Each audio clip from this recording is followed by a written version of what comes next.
नमस्कार। एक बहुत ही ऊर्जावान और शानदार क्लास में सभी विद्यार्थियों का BST rankers zone YouTube channel पर स्वागत है। हाँ, सभी को मेरी तरफ से भी बहुत बहुत शुभकामनाएं और स्वागत। आज की इस क्लास में हम एक ऐसे विषय पर गहराई से चर्चा करने वाले हैं जो न केवल आपकी परीक्षा के लिए बल्कि एक बेहतरीन इंसान और आदर्श शिक्षक बनने की नींव रखता है। बिल्कुल। और ये विषय है शिक्षण अभिरुचि यानी टीचिंग एप्टीट्यूड। जी हाँ, पर क्लास शुरू करने से पहले एक बहुत ही विनम्र निवेदन है मेरा सभी से।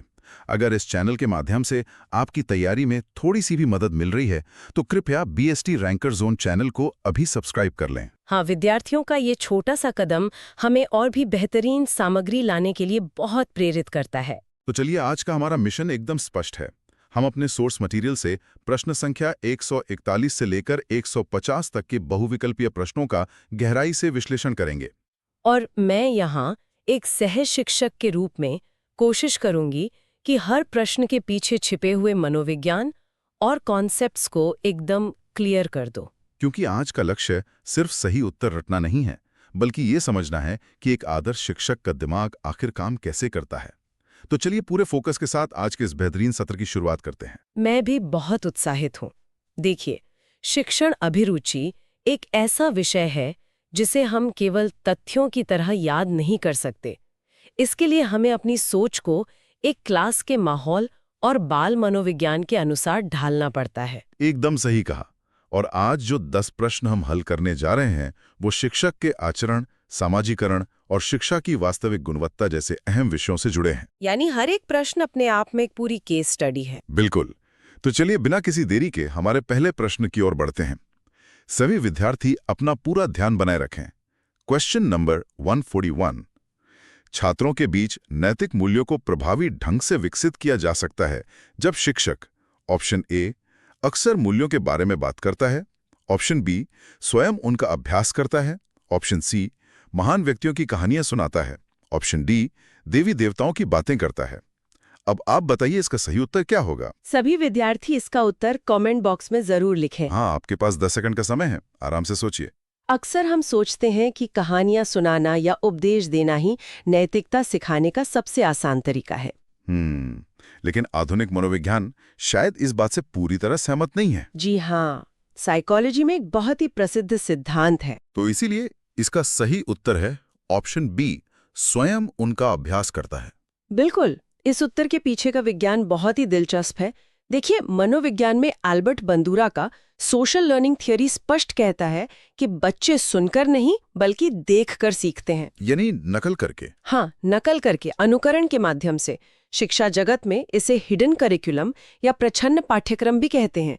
इसका मतलब है कि बच्चे वो नहीं सीखते जो किताबों में छाप दिया गया है, बल्कि वो वही सीखते हैं जो उनके आसपास क्लास के माहौल में घटित हो रहा है। मतलब अगर एक शिक्षक ईमानदारी पर बहुत लंबा भाषण दे लेकिन क्लास में भेदभाव करे तो बच्चा वो भेदभाव जल्दी पकड़ लेगा। एकदम सही।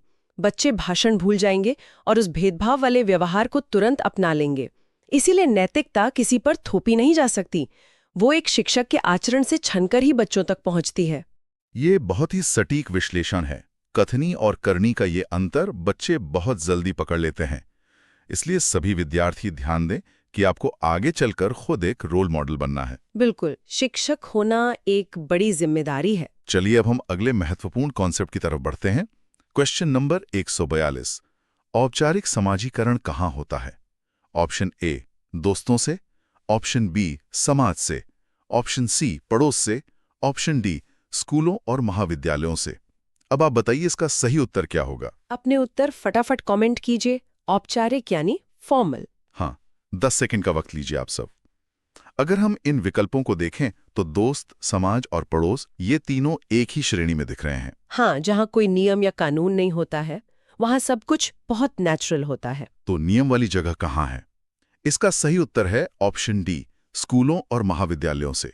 जिससे एक व्यक्ति समाज का हिस्सा बनता है। इसे दो भागों में बांटा जाता है, अनौपचारिक और औपचारिक। अनौपचारिक यानी इनफॉर्मल ना? जी। अनौपचारिक वो है जो स्वाभाविक रूप से होता है। जैसे जब एक बच्चा अपने पड़ोस में क्रिकेट खेल रहा होता है तो वो अनजाने में टीम वर्क सीख रहा होता है, पर वहाँ कोई लिखित नियम या सिलेबस नहीं है। वहाँ कोई एग्जाम नहीं हो रहा उसका। बिल्कुल। लेकिन दूसरी ओर औपचारिक यानी फॉर्मल समाजीकरण एक बहुत ही सचेत और व्यवस्थित प्रक्रिया है। स्कूलों और महाविद्यालयों में एक निर्धारित पाठ्यक्रम होता है, एक टाइम टेबल होता है और अनुशासन के कड़े नियम होते हैं। ये एक सिस्टम के तहत चलता है। हाँ, जॉन ड्यूवी जैसे महान शिक्षाविदों ने तो स्कूल को एक मिनिएचर सोसाइटी यानी समाज का एक छोटा रूप कहा है, जहाँ बच्चा औपचारिक रूप से एक जिम्मेदार नागरिक बनना सीखता है। यह एक बहुत ही स्पष्ट और जरूरी अंतर है। जहां नियम और एक फिक्स सिस्टम हो, वो औपचारिक है। सभी विद्यार्थियों से अनुरोध है कि आप इन कॉन्सेप्ट्स को अपनी भाषा में कमेंट बॉक्स में लिखते रहें ताकि रिवीजन हो जाए। हाँ, लिखने से मेमोरी स्ट्रांग होती है। चलिए अब बढ़ते हैं अगले सवाल की तरफ। Question number 143। सहपाठी समूह अधिगम से होता है। ऑप्शन ए समय खराब, ऑप्शन बी आनंददायक अधिगम, ऑप्शन सी तर्क शक्ति का विकास, ऑप्शन डी सहयोग की भावना का विकास। अब आप बताइए इसका सही उत्तर क्या होगा। 10 सेकंड है आपके पास।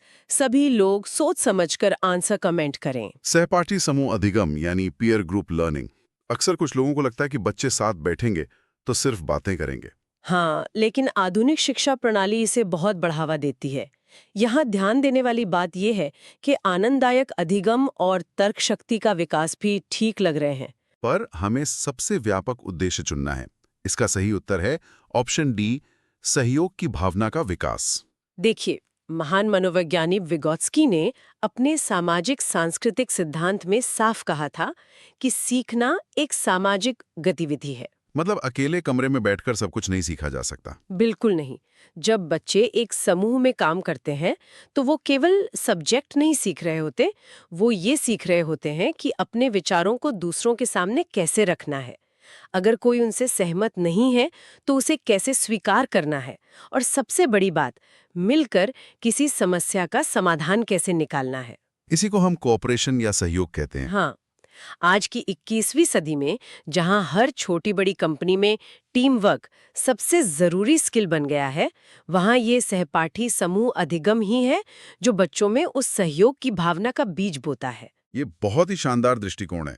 मतलब अब क्लास केवल कंपटीशन की जगह नहीं रही, बल्कि कोऑपरेशन की जगह होनी चाहिए। एक आदर्श क्लास वही है जहां सब मिलकर आगे बढ़ें। तो चलिए अब मूल्यांकन यानी इवैल्यूएशन से जुड़े एक बहुत ही व्यवहारिक प्रश्न को देखते हैं। Question number 144। निम्नलिखित में से कौन सा प्रश्न प्रकार व्यक्तिनिष्ठ होगा? ऑप्शन ए निबंधात्मक प्रश्न, ऑप्शन बी मिलान प्रश्न, ऑप्शन सी सही गलत प्रश्न, ऑप्शन डी बहुविकल्पी प्रश्न। अब आप बताइए इसका सही उत्तर क्या होगा। सभी लोग जल्दी से अपना उत्तर कमेंट करें। 10 सेकंड का समय लीजिए। यहाँ दो बहुत ही अहम शब्द हैं, व्यक्तिनिष्ठ यानी सब्जेक्टिव और वस्तुनिष्ठ यानी ऑब्जेक्टिव। हाँ, अगर हम मिलन वाले या सही गलत वाले प्रश्नों की बात करें तो उनका जवाब तो फिक्स होता है। तो इस रूल के हिसाब से इसका सही उत्तर है ऑप्शन ए निबंधात्मक प्रश्न। बिल्कुल। देखिए, निबंधात्मक प्रश्नों की प्रकृति ही कुछ ऐसी होती है कि उसमें व्यक्ति के अपने विचार, उसकी अपनी भाषा और उसका अपना दृष्टिकोण शामिल होता है। हर बच्चे का निबंध अलग होगा। जी हाँ, अगर एक ही विषय पर 100 विद्यार्थी निबंध लिखें तो 100 के 100 निबंध एक दूसरे से अलग होंगे। और सबसे बड़ी बात, जब कोई परीक्षक इन निबंधों को चेक करता है तो उस परीक्षक के अपने विचारों और पूर्वाग्रहों का प्रभाव भी बच्चे के मार्क्स पर पड़ सकता है। अच्छा, यानी चेकर का मूड भी मैटर करता है। बिल्कुल। इसे हम साइकोलॉजी की भाषा में हेलो इफेक्ट भी कहते हैं। इसीलिए निबंधात्मक प्रश्न व्यक्तिनिष्ठ होते हैं। इसके विपरीत जो बहुविकल्पी प्रश्न यानी एमसीक्यू हम अभी हल कर रहे हैं, वो पूरी तरह से वस्तुनिष्ठ हैं, क्योंकि इनका एक ही फिक्स उत्तर होता है। चाहे कोई भी चेक करे, मार्क्स वही मिलेंगे। ये जानकारी तो हर उस विद्यार्थी के लिए जरूरी है जो किसी भी कंपैरेटिव एग्जाम की तैयारी कर रहा है। इसी कारण से बड़े एग्जाम्स में एमसीक्यू फॉर्मेट का इस्तेमाल होता है ताकि किसी के साथ भेदभाव ना हो। एकदम, परीक्षा प्रणाली निष्पक्ष होनी चाहिए। चलिए अब प्रश्न 145 की तरफ चलते हैं, जो सीधे हमारे संविधान और शिक्षा व्यवस्था से जुड़ा है। Question number 145। संवैधानिक प्रावधानों के संबंध में शिक्षा विषय है। ऑप्शन ए राज्य सूची का, ऑप्शन बी समवर्ती सूची का, ऑप्शन सी संघ सूची का और ऑप्शन डी केंद्रीय सूची का। अब आप बताइए इसका सही उत्तर क्या होगा। ये एक फैक्चुअल क्वेश्चन है। अपना उत्तर सोचिए और कमेंट कीजिए। 10 सेकंड है आपके पास। हमारे संविधान में शक्तियों का बंटवारा किया गया है। कुछ काम केंद्र सरकार के हाथ में हैं और कुछ राज्य सरकारों के। ये एक बहुत ही महत्वपूर्ण ऐतिहासिक और प्रशासनिक कॉन्सेप्ट है। पहले शिक्षा पूरी तरह से राज्य का विषय हुआ करती थी, लेकिन फिर एक बड़ा बदलाव आया। और उस बदलाव का ही परिणाम है कि इसका सही उत्तर है ऑप्शन बी, सामवर्ती सूची का। जी हाँ, 1976 में हुए 42वें संविधान संशोधन के माध्यम से शिक्षा को राज्य सूची से हटाकर समवर्ती सूची यानी कॉन्करेंट लिस्ट में डाल दिया गया। इसका क्या मुख्य कारण रहा होगा? इसका कारण बहुत ही तार्किक था। देखिए, शिक्षा एक ऐसा विषय है जिसमें पूरे देश में एक समानता यानी यूनिफॉर्मिटी होनी चाहिए, जिसके लिए केंद्र सरकार नीतियां बनाती है। लेकिन साथ ही हमारा भारत इतनी विविधताओं वाला देश है कि हर राज्य की अपनी स्थानीय जरूरतें और संस्कृति होती है। हाँ, तो उसके लिए राज्य सरकारों का दखल भी बहुत जरूरी है। एकदम सही। समवर्ती सूची में होने का सीधा सा मतलब है कि केंद्र और राज्य दोनों इस पर कानून बना सकते हैं। इसी वजह से हमारे पास सीबीएसई जैसे राष्ट्रीय बोर्ड भी हैं और राज्य स्तर के अपने स्टेट बोर्ड भी हैं। बहुत ही बेहतरीन विश्लेषण। ये जानकारी तो एक जागरूक नागरिक होने के नाते भी बहुत जरूरी है। हाँ, बेसिक संविधान की जानकारी हर शिक्षक को होनी चाहिए। विद्यार्थियों, हमने आज की इस ज्ञानवर्धक क्लास के 5 महत्वपूर्ण प्रश्न पूरे कर लिए हैं। यहाँ मैं पूरी क्लास को बस कुछ पलों के लिए रोककर एक बहुत ही विनम्र अनुरोध करना चाहूंगा। जी जरूर। अगर आपको आज का ये विश्लेषण पसंद आ रहा है और ये सभी कॉन्सेप्ट सीधे आपके दिमाग में बैठ रहे हैं, तो कृपया बीएसटी रैंकर्स जोन चैनल को अभी सब्सक्राइब कर लें। आपका ये सहयोग इस मंच को और बेहतर बनाने में बहुत मदद करता है। और साथ ही इस क्लास को अपने मित्रों और सहपाठियों के साथ शेयर जरूर करें, ताकि ज्ञान बांटने का ये सिलसिला यूं ही चलता रहे। चलिए वापस अपने मिशन पर लौटते हैं। अगला प्रश्न हमारी क्लास के माहौल से जुड़ा है। Question number 446। निम्नलिखित में से कौन से शिक्षार्थियों यानी लर्नर्स को अंतःक्रिया की अधिक स्वतंत्रता देता है? ऑप्शन ए, फिल्मों का प्रयोग। ऑप्शन बी, छोटी समूह चर्चा। ऑप्शन सी, पैनल चर्चा। ऑप्शन डी, दूरदर्शन पर प्रसारित शैक्षिक कार्यक्रम। अब आप बताइए इसका सही उत्तर क्या होगा? अंतःक्रिया यानी इंटरैक्शन की बात हो रही है। 10 सेकंड है, कमेंट बॉक्स में लिखें। देखिए, अगर आप फिल्म देख रहे हैं या टीवी पर कोई प्रोग्राम देख रहे हैं, तो क्या आप स्क्रीन से सवाल पूछ सकते हैं? बिल्कुल नहीं, वो तो एक तरफा संचार हो गया ना। हाँ, तो वहां स्वतंत्रता कहाँ मिली? इसका सही उत्तर है ऑप्शन बी, छोटी समूह चर्चा। एकदम सही। शिक्षण में सक्रिय भागीदारी यानी एक्टिव लर्निंग का बहुत ज्यादा महत्व है। जब जानकारी केवल एक दिशा में बहती है, तो विद्यार्थी निष्क्रिय श्रोता यानी पैसिव लिसनर बन के रह जाता है। मतलब वो बस चुपचाप सुनता रहता है। हाँ, लेकिन छोटी समूह चर्चा या स्मॉल ग्रुप डिस्कशन शिक्षण की सबसे प्रभावी विधियों में से एक है। अब आप खुद कल्पना कीजिए, 50 बच्चों की क्लास में एक संकोची बच्चा शायद ही कभी हाथ उठाकर सवाल पूछेगा। उसको डर लगेगा कि बाकी बच्चे क्या सोचेंगे। बिल्कुल। लेकिन जब आप 4 या 5 बच्चों का एक छोटा समूह बनाते हैं, तो उस सुरक्षित और छोटे माहौल में वो संकोची बच्चा भी बोलने की हिम्मत जुटा लेता है। इसमें विचारों का आदान प्रदान होता है, क्रॉस क्वेश्चनिंग होती है और हर विद्यार्थी को अपनी बात रखने की पूरी स्वतंत्रता मिलती है। यानी एक टू वे कम्युनिकेशन बन जाता है वहां। जी हाँ, शिक्षण में इसे 2 तरफा संचार कहा जाता है, जो सीखने की गति को कई गुना बढ़ा देता है। इसका मतलब बच्चों के मन का डर निकालने के लिए छोटे समूह सबसे बेहतरीन तरीका है। सभी विद्यार्थी अपने उत्तर और विचार लगातार कमेंट करते रहें। अब देखते हैं प्रश्न संख्या 147। ये बाल विकास से जुड़ा प्रश्न है। Question number 147। बौद्धिक विकास ऑप्शन ए, जन्म से पूर्व ही पूर्ण हो जाता है। ऑप्शन बी, सतत प्रक्रिया है। ऑप्शन सी, पर्यावरण निर्भर प्रक्रिया है। ऑप्शन डी, सामाजिक संपर्क पर निर्भर प्रक्रिया है। अब आप बताइए इसका सही उत्तर क्या होगा? सभी लोग सोचकर अपना आंसर कमेंट करें। ये एक बहुत ही बेसिक पर जरूरी कॉन्सेप्ट है। 10 सेकंड का समय लीजिए। अक्सर लोग कहते हैं कि एक उम्र के बाद इंसान का दिमाग कुछ नया नहीं सीख सकता। क्या ये सच में सही है? देखिए, साइकोलॉजी और न्यूरोलॉजी दोनों ही इस पुरानी धारणा को पूरी तरह से खारिज करते हैं। ये सच है कि पर्यावरण और सामाजिक संपर्क बौद्धिक विकास में अहम भूमिका निभाते हैं। लेकिन विकास की असली प्रकृति कुछ और ही है। इसका सही उत्तर है ऑप्शन बी, सतत प्रक्रिया है। बिल्कुल। विकास के सिद्धांतों में सबसे प्रमुख है निरंतरता का सिद्धांत।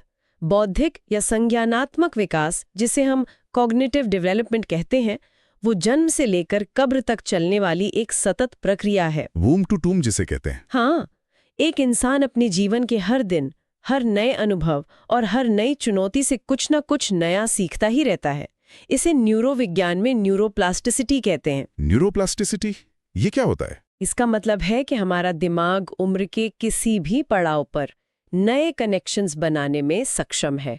एक 5 साल का बच्चा भी सीख रहा है और एक 55 साल का प्रौढ़ भी अपने अनुभवों से अपने ज्ञान का दायरा बढ़ा रहा है। इसलिए बौद्धिक विकास कभी रुकता नहीं, ये निरंतर चलता रहता है। एक इंसान, ये कॉन्सेप्ट तो अपने आप में एक बहुत बड़ा मोटिवेशन है। सीखने की वाकई कोई उम्र नहीं होती, और एक भावी शिक्षक को तो वैसे भी आजीवन एक विद्यार्थी बने रहना पड़ता है। बिल्कुल सही कहा। चलिए इसी ऊर्जा के साथ आगे बढ़ते हैं। Question number 148। एक अध्यापक कालांश के अंत में पाठ का सारांश प्रस्तुत करता है। ये सहायक है। ऑप्शन ए, विद्यार्थियों को पाठ याद रखने में। ऑप्शन बी, विद्यार्थियों को प्रसन्नतापूर्वक कक्षा छोड़ने में। ऑप्शन सी, अध्यापक को कालांश के दौरान समय व्यतीत करने में। ऑप्शन डी, अध्यापक को अनुशासन बनाए रखने में। अब आप बताइए इसका सही उत्तर क्या होगा? सभी विद्यार्थी अपने कमेंट्स फटाफट टाइप कीजिए। 10 सेकंड का पॉज लीजिए। देखिए, कई बार हमने देखा है कि घंटी बजते ही शिक्षक क्लास छोड़कर चले जाते हैं, लेकिन एक आदर्श शिक्षक हमेशा जाते जाते पूरे 40 मिनट की क्लास का एक क्विक रिकैप जरूर देता है। इसका आखिर क्या कारण हो सकता है? इसका कारण विशुद्ध रूप से मनोवैज्ञानिक है। इसे हम कॉग्निटिव लोड थ्योरी से समझ सकते हैं। तो इसका सही उत्तर है ऑप्शन ए, विद्यार्थियों को पाठ याद रखने में। जी, जब क्लास चल रही होती है तो बच्चों के दिमाग में बहुत सारी नई जानकारियां एक साथ प्रवेश करती हैं। ऐसे में उन जानकारियों को व्यवस्थित करना जरूरी होता है। मनोविज्ञान में एक सिद्धांत है नवीनता का प्रभाव या रीसेंसी इफेक्ट। रीसेंसी इफेक्ट? अच्छा, इसका अर्थ है कि किसी भी सत्र के अंत में जो जानकारी दी जाती है वो मस्तिष्क में सबसे ताज़ा और स्पष्ट रहती है। मतलब जो सबसे आखिर में सुना वो सबसे अच्छे से याद रहेगा। एकदम। जब एक शिक्षक क्लास के अंत में 2 से 3 मिनट का समय निकालकर पूरे पाठ का सारांश प्रस्तुत करता है, तो वो बिखरे हुए कॉन्सेप्ट्स को एक धागे में पिरो देता है। इससे बच्चों के दिमाग में पूरा एक स्ट्रक्चर बन जाता है। यानी सारांश का उद्देश्य टाइम पास करना या बच्चों को चुप बिठाना नहीं है? बिल्कुल नहीं। इसका मुख्य उद्देश्य ये सुनिश्चित करना है कि कक्षा से बाहर निकलते समय विद्यार्थियों के दिमाग में आज के मुख्य बिंदु पूरी तरह से छप गए हों। ये तो ऐसी टेक्निक है जिसे हर विद्यार्थी को अपनी सेल्फ स्टडी में भी अपनानी चाहिए।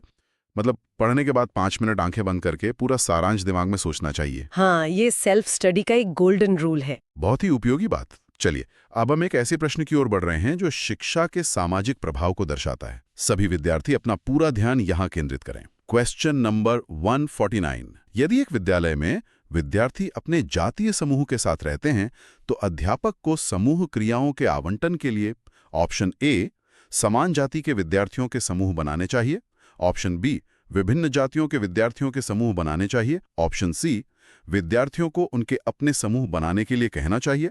ऑप्शन डी, अध्यापक को केवल व्यक्तिगत कार्य ही देने चाहिए। अब आप बताइए इसका सही उत्तर क्या होगा? 10 सेकंड लीजिए और ठंडा दिमाग रखकर इसका उत्तर कमेंट बॉक्स में लिखिए। एक शिक्षक केवल किताब ही नहीं पढ़ाता, वो समाज का निर्माता भी होता है। अगर बच्चे अपने कंफर्ट जोन या अपनी ही जाति के बच्चों के साथ रहना पसंद कर रहे हैं तो क्या शिक्षक को उन्हें वैसे ही छोड़ देना चाहिए? देखिए, ये एक बहुत ही संवेदनशील और महत्वपूर्ण स्थिति है। एक स्कूल समाज का आईना होता है और यहाँ शिक्षक की भूमिका एक तटस्थ और प्रगतिशील समाज सुधारक की होती है। इसीलिए इसका सही उत्तर है ऑप्शन बी, विभिन्न जातियों के विद्यार्थियों के समूह बनाने चाहिए। समाजशास्त्र और मनोविज्ञान में गॉर्डन ऑलपोर्ट का एक बहुत ही प्रसिद्ध सिद्धांत है संपर्क परिकल्पना, जिसे कॉन्टैक्ट हाइपोथेसिस भी कहते हैं। ये सिद्धांत क्या कहता है? ये सिद्धांत कहता है कि जब विभिन्न समूहों के लोग समान दर्जे के साथ किसी एक लक्ष्य को पाने के लिए मिलकर काम करते हैं तो उनके बीच के पूर्वाग्रह यानी प्रेजुडिसेस और भेदभाव अपने आप कम हो जाते हैं। यानी एक साथ काम करने से उनके बीच की दूरियां मिट जाती हैं। बिल्कुल। अगर एक शिक्षक बच्चों को उनकी अपनी जाति के समूहों में ही छोड़ देगा तो समाज की जो खाई है वो कभी नहीं भरेगी। एक आदर्श शिक्षक जानबूझकर ऐसे समूह बनाएगा जिसमें विभिन्न जातियों, धर्मों और आर्थिक पृष्ठभूमियों के बच्चे एक साथ हों, ताकि वो एक दूसरे से इंटरेक्ट कर सकें। हाँ, जब वो किसी प्रोजेक्ट पर एक साथ काम करेंगे तो वो एक दूसरे की क्षमताओं का सम्मान करना सीखेंगे और यही सामाजिक एकता का सबसे मजबूत आधार बनता है। शिक्षा का तो असली उद्देश्य ही इन दीवारों को गिराना है, उन्हें और मजबूत करना नहीं। मैं आशा करता हूं कि हमारे जितने भी विद्यार्थी कल को शिक्षक बनेंगे, वो इसी समावेशी सोच के साथ अपनी क्लास में जाएंगे। बिल्कुल, तभी देश आगे बढ़ेगा। चलिए विद्यार्थियों, अब हम पहुंच गए हैं आज के हमारे अंतिम और बहुत ही शानदार प्रश्न पर। Question number 150। शिक्षण की गुणवत्ता परिलक्षित होती है। ऑप्शन ए, छात्रों के उत्तीर्ण प्रतिशत से। ऑप्शन बी, कक्षा में छात्रों की उपस्थिति से। ऑप्शन सी, छात्रों द्वारा पूछे गए प्रश्नों की गुणवत्ता से। ऑप्शन डी, कक्षा में मौन रहने की अवधि से। अब आप बताइए, इसका सही उत्तर क्या होगा? पूरे उत्साह के साथ अपना आखिरी उत्तर कमेंट बॉक्स में लिखिए। 10 सेकंड है आपके पास। अक्सर हमारे समाज में ये माना जाता है कि जिस क्लास में बच्चे बिल्कुल शांत बैठे हों, एकदम पिन ड्रॉप साइलेंस हो, वही सबसे बेहतरीन क्लास होती है। या फिर जहां 100% रिजल्ट आए, वही क्वालिटी एजुकेशन है। देखिए, ये शिक्षा जगत की सबसे बड़ी भ्रांतियों में से एक है। अच्छा। हाँ, रटवाकर या गेस्ट पेपर के जरिए 100% उत्तीर्ण प्रतिशत तो लाया जा सकता है और डर के मारे बच्चे क्लास में चुपचाप बैठ भी सकते हैं, पर क्या हम इसको सच में सीखना कहते हैं? बिल्कुल नहीं। इसी वजह से इसका सही उत्तर है ऑप्शन सी, छात्रों द्वारा पूछे गए प्रश्नों की गुणवत्ता से। जी हाँ, महान वैज्ञानिक एल्बर्ट आइंस्टाइन ने कहा था कि सबसे महत्वपूर्ण बात यह है कि सवाल पूछना कभी बंद ना किया जाए। जब एक क्लास में रटंत विद्या यानी रोट लर्निंग से हटकर वास्तविक समझ यानी मीनिंगफुल लर्निंग पर जोर दिया जाता है, तभी बच्चों के दिमाग में जिज्ञासा पैदा होती है। और वो जिज्ञासा सवालों के रूप में बाहर आती है। एकदम, अगर छात्र विश्लेषणात्मक सवाल पूछ रहे हैं, क्यों और कैसे जैसे प्रश्न उठा रहे हैं, तो इसका सीधा सा मतलब है कि शिक्षक ने उनके दिमाग को सोचने पर मजबूर कर दिया है। छात्रों के बेहतरीन और चुनौतीपूर्ण सवाल ही इस बात का सबसे बड़ा सबूत है कि वहाँ उच्च गुणवत्ता का शिक्षण हो रहा है। ये तो सच में पूरे सत्र का सबसे दमदार कॉन्सेप्ट निकला। मतलब शांति में नहीं, बल्कि सही सवालों के शोर में ही शिक्षा की असली गूंज है। बिल्कुल सही पकड़ा आपने। विद्यार्थियों, इसी के साथ हमने आज के 10 बहुत ही बेहतरीन प्रश्नों का विश्लेषण पूरा कर लिया है। चलिए एक बार जल्दी से समेटते हैं कि आज हमने क्या-क्या सीखा। हमने समझा कि एक शिक्षक को केवल उपदेश देने के बजाय स्वयं नैतिक मूल्यों का आचरण करना चाहिए। हाँ, और हमने ये भी जाना कि स्कूल औपचारिक समाजीकरण के मुख्य केंद्र होते हैं। सहपाठी अधिगम से टीम वर्क और सहयोग की भावना आती है। बिल्कुल। और शिक्षा अब समवर्ती सूची का हिस्सा है, जिससे केंद्र और राज्य दोनों मिलकर काम कर सकें। हमने ये भी देखा कि छोटी समूह चर्चा से अंतःक्रिया बढ़ती है और बौद्धिक विकास एक निरंतर चलने वाली प्रक्रिया है। कक्षा के अंत में सारांश देना बच्चों को पाठ याद रखने में मदद करता है और सबसे बढ़कर विभिन्न जातियों के समूह बनाना सामाजिक एकता के लिए बहुत जरूरी है। एकदम सही। और अंत में जो सबसे गहरी बात हमने सीखी वो ये है कि बेहतरीन शिक्षण ना तो क्लास में सन्नाटा बनाए रखने में है और ना ही सिर्फ पास होने में। इसकी असली पहचान तो छात्रों के मन से निकलने वाले सवालों की गुणवत्ता में ही है। इसी बात पर मैं आज की क्लास के सभी विद्यार्थियों को सोचने के लिए एक अंतिम विचार देना चाहती हूँ। जी बिल्कुल, बताइए। आज का सत्र समाप्त होने के बाद खुद से ये सवाल जरूर पूछिएगा। जब आप किसी भी कक्षा में बैठते हैं तो क्या आप वहां सिर्फ चुपचाप सुनने और रटने चाहते हैं, या आप ऐसे सवाल पूछने जाते हैं जो आपके और आपके शिक्षक दोनों के सोचने का नजरिया ही बदल दें? इस पर विचार जरूर कीजिए। क्या बात है। ये एक ऐसा विचार है जो न केवल आपको एक बेहतर विद्यार्थी बनाएगा, बल्कि भविष्य में एक असाधारण शिक्षक भी बनाएगा। इसी के साथ हम आज की इस बहुत ही गहराई और ऊर्जा से भरी क्लास का समापन करते हैं। मुझे पूरा विश्वास है कि आज के सभी कॉन्सेप्ट्स आपके दिमाग में बिल्कुल शीशे की तरह साफ हो गए होंगे। मेरी भी यही आशा है। सभी को शुभकामनाएं। जाने से पहले मेरा आप सभी विद्यार्थियों से एक आखिरी बहुत ही विनम्र और प्रेरणादायक अनुरोध है। अगर आपको आज की इस क्लास से कुछ भी नया, कुछ भी अलग सीखने को मिला है, तो कृपया BST rankers zone YouTube channel को अभी सब्सक्राइब कर लें। आपका ये छोटा सा सपोर्ट ही हमारी सबसे बड़ी प्रेरणा है। इस क्लास के लिंक को अपने दोस्तों के साथ भी जरूर शेयर करें।